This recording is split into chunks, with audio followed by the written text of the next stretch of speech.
ఉజ్జయిని రాజ్యంలో ధర్మధ్వజుడు అనే రాజు పాలించేవాడు. అతనికి అపూర్వ సౌందర్యంతో కూడిన ముగ్గురు రాణులు ఉండేవారు.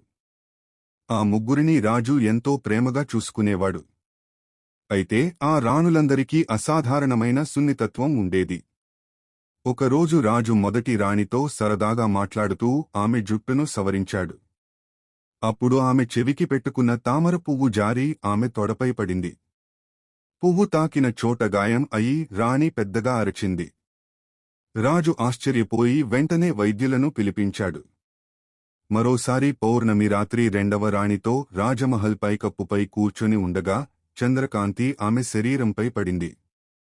వెంటనే ఆమె, నా చర్మం కాలిపోతోంది అంటూ బాధపడింది. రాజు మళ్లీ వైద్యులను పిలిపించి చికిత్స చేయించాడు. ఆమె సున్నితత్వం చూసి మరింత ఆశ్చర్యపోయాడు. ఇంకో రోజు మూడవ రాణితో రాజు మాట్లాడుతుండగా చాలా దూరంలో ఎవరో ఉల్లికర్రతో బియ్యం నూరుతున్న శబ్దం వినిపించింది. ఆ శబ్దం విన్న వెంటనే మూడవ రాణి స్పృహ తప్పి నేలపై పడిపోయింది. రాజు వెంటనే వైద్యులను పిలిపించి ఆమెకు చికిత్స చేయించాడు.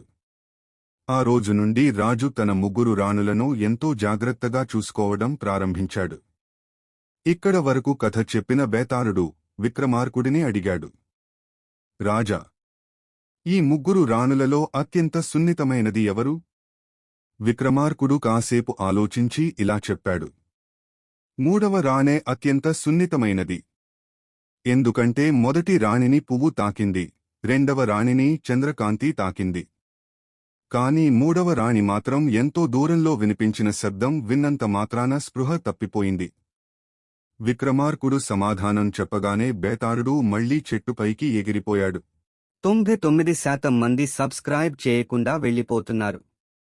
కానీ మీరు మాత్రం స్పెషల్ వ్యూవర్. ఇలాంటి తెలుగు విజ్డమ్ స్టోరీస్ రోజూ చూడాలంటే ఇప్పుడే సబ్స్క్రైబ్ చేయండి.